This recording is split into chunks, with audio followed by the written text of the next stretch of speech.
Hello, this is Scottish Independence Podcast episode number 121. And this time, it's a first-time guest. I spoke with Shaun Milne, who's the man behind the new news service North British News, which is the only service guaranteed to keep you out of the hands of the vile cybernats. We talked about what made Shaun decide to start the website and the animations, and we also talked about some of the more colourful characters on the Scottish scene that mean that for a satirist like Shaun, there's never really much of a shortage of material. Before we get to the show, I'd just like to say thank you to all the people that donated to the little fundraiser. It really does help to keep the podcast going. Also want to say that I'll be recording another one tonight with Paul Kavanagh, also known as the Wee Ginger Doug, so he's going to be on during this week as well. So let's go to the conversation with Shaun, and I hope you enjoy it. Hi Shaun, how's it going? Not bad, not bad. Yourself? Not too bad. Glad to have a day off. We've been very busy this week, and I believe you've been very busy with your new project, so that's why we decided to get you on the show today and talk about the North British News, which is the only news outlet for people who want to save North Britain from the hands of the vile cultists and so on. Maybe you could explain to the listeners how it got started and why. Okay, well, it's the North British News, North Britain's most prestigious news organisation, the only one that holds the separatists to account because nobody else is doing that. It came about, I used to do the North British Post during the referendum and a little bit after it, and that was just satirical stories. I think after the referendum when we had Jim Murphy doing this whole bit, I did Jim Murphy's going to put together the Scottish Avengers, and that was the powers we were going to get from the vow. So it was just nonsense like that, and before Christmas I was doing a few animations. What if it was Scottish Ghostbusters and Starship Troopers? And it sort of just followed on from that. I was like, I might as well put what I did before and the animation stuff together. And it's going quite well. I'm thinking back to the referendum period. There was always this talk about, there isn't much satire going on. That was a constant thing that was in the mainstream media, but they didn't really look online. You had the cartoons, Chris Cairns, Greg Moody, the things that you were doing that you've just mentioned. There was BBC Scotlandshire, and there were a number of satirical things. And we can't obviously forget about the fact that we're very well served for the satire with satirical geniuses like Jim Murphy that you mentioned, and George Fulks, and Willie Rennie. I mean, we're entirely well served for satire. It's a difficult market for you to get into. I'd say yes and no. The indie ref is it's actually quite a small bubble, or the pro indie group. It's quite a small bubble. It's not as big as I think we like to think it is at times. And for all the stuff that there is, they've all kind of got their own kind of unique selling point, unique take, and unique audience. So I think for other stuff to come in and sort of liven it up a bit or change it up a bit. I mean, I've got big ideas for the North British News, and even so far, it's only been running for about a month, and already we're pushing the boat out in terms of what we're doing. So. Yeah. No, I was only joking because the people that I mentioned there, your folks and your some of the more eccentric unionist side, they must give you a lot of material. Yeah, I mean, it's always the dilemma because there's so much comedy.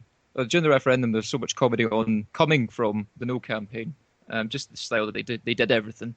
And even afterwards, and even still just now, you still got Cameron, you still got Boris Johnson came out today, he's in support of leaving the UK, and you've got, the EU, and you've got Farage is now teaming up with George Galloway, so it's still, you still got all the nonsense on that side. So it's always difficult to kind of balance it out and try and poke fun at everybody equally when those in the unionists, those politicians and commentators on the unionist side, they don't stop giving. It's something that we should all be grateful for. They just don't stop giving. Absolutely. And then, so we'll go back to the site itself then. So you've got various articles that go in there, but there's also animations which have got a little following, but also people tend to really enjoy the live ticker part on the animations as well. But could you tell us how much actually goes into making those animations? What's the process there? Too much goes into making those animations. Far too much. It usually starts on probably Saturday or Sunday after the last week's ones went up and the panic is over with. I started thinking about what to do next week. And so that requires picking characters, and then, either over the weekend or Monday, Tuesday, I'll be spending all the time drawing those characters, whatever situations or whatever ideas I think of. I think last week's was we had Kezia Dugdale was going to save everybody in Scotland, and then the thing was she was going to go on the doorsteps and tell people that she destroyed the Death Star, and then it cuts to Luke Skywalker, a Scottish Luke Skywalker, telling her she was talking shite. Mm-hmm. So it's that sort of stuff. And then Wednesday's script day, that's script and voice work, and then the rest of Wednesday and Thursday is putting the animation together. Is it done at home? Like, are you sitting working on the computer all the time? Yeah, just sitting staring at a screen, day in, day out. Yeah, because sometimes... I feel like that chewing the fat sketch. You mentioned that you've got some big plans for the North British News. Are you able to say where you want to take it in the future? Well, it all really depends how the crowdfunder goes. I mean, I think I said on the crowdfunder, if it doesn't seem to be garnering much interest, then, I'll play it out until, look at whatever money's raised and play it out till then. But if it does look like people are interested and people want to fund it, then it's going to expand. It's, I'm trying to build more than just a news broadcaster. Mm. It's kind of a world. Welcome to Scotlandshire is the tentative title for that. And the world view that comes up with, welcome to Scotlandshire, I don't mean in your sense, but, that kind of attitude that you see in the Scottish media, was that something that's always really bothered you, the too small, too wee, too poor, too stupid sort of idea? Does that been the inspiration behind it? Probably. I mean, I came from, just to skim over where I come from, I was a no voter to begin with when all this started. So I didn't think anything of the media or politicians in general. So, it's the same story with most people during the referendum. You go through the process, and then your eyes get opened, and then you just can't believe how you used to view the world. But yeah, especially afterwards, I think there was a tiny moment after the referendum where the BBC Scotland started to show all the grassroots stuff that was happening on the yes side after the vote. And they were interviewing people from like National Collective, from Rick, and they're showing all the rallies and all the canvassing. And then when it looked like the SNP membership wasn't, this wasn't going away, it all just reverted back to how it was pre-referendum, and everything sort of seemed to close down, and it went back to that, really narrow terms of debate. So yeah, I think that's where the North British News comes from. It's essentially the worst broadcaster possible.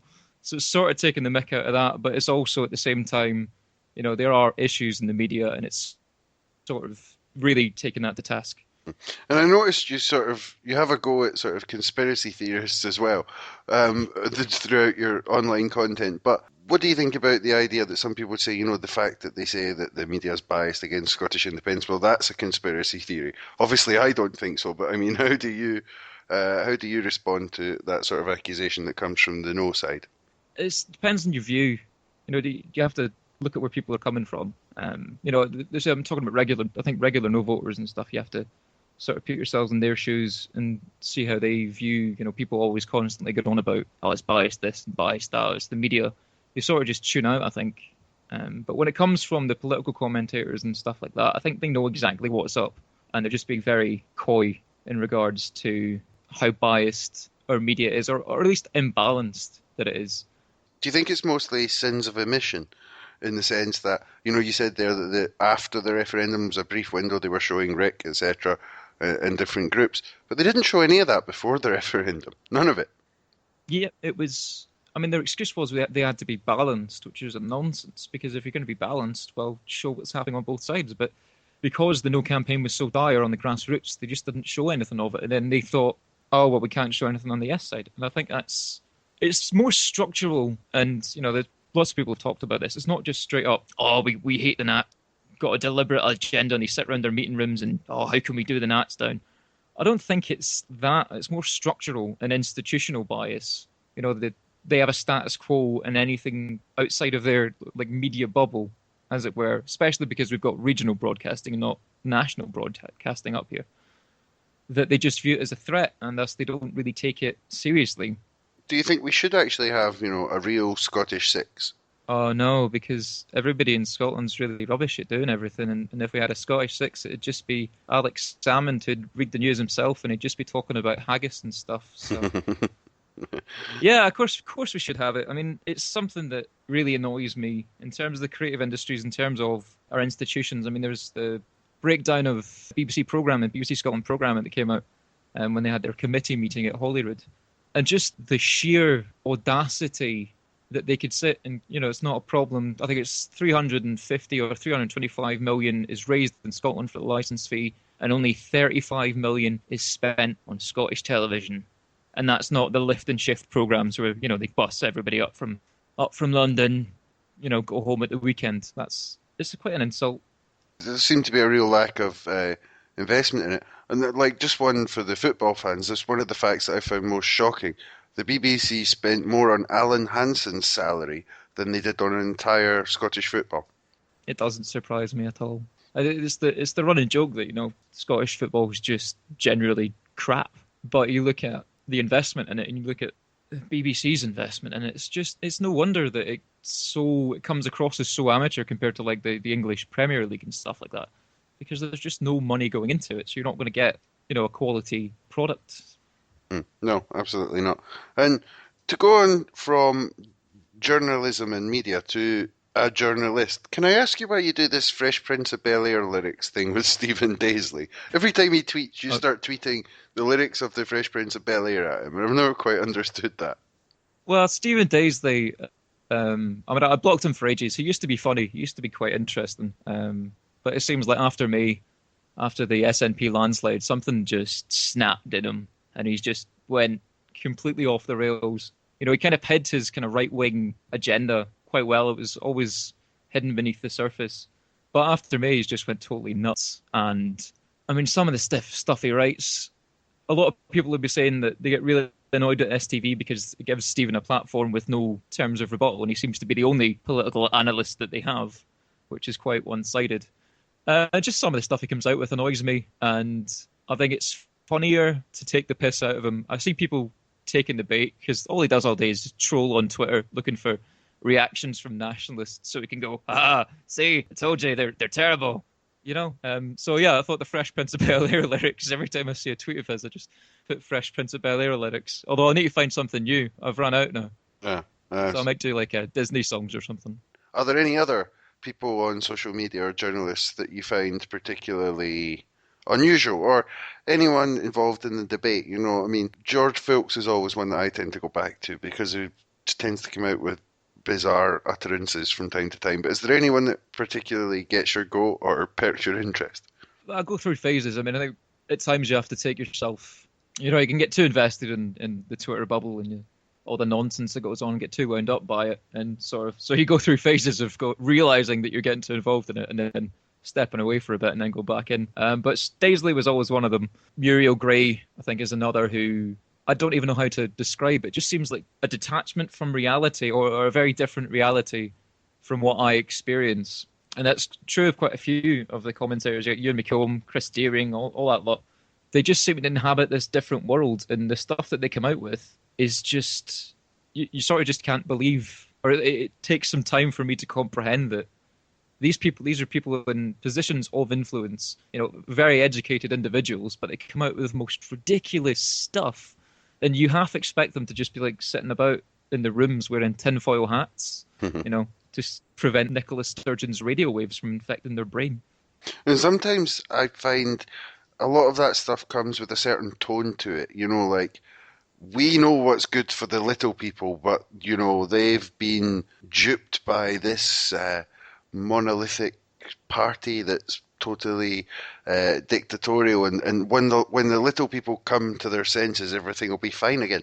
I find that sort of attitude permeates a lot of the output of quite a number of people. Absolutely. I mean, I think it's what we're seeing is the commentators and the political class who for so long have had all the doors open to them because it's been Labour that's been in every kind of facet of Scottish life, and now they're finding the mountains shifted essentially, and they used to be able to dictate public opinion, but through online, social media, and then you had the referendum as well, and everything like that combined, people are no longer quite as accepting of this wisdom that's apparently getting passed down, and they talk back and they challenge what's being said, and they do their own research. And I think that's really gets under the skin of our journalists and our commentators and our established arts figures, because they're so used to being able just to say what they want and have it taken as gospel. Yeah, and now no one's listening anymore. The declining sales also shows that. Yeah, I think it's the impotence of their influence is what I see. And they're just kind of wailing and gnashing teeth because there's nothing they can do about it. I mean, people are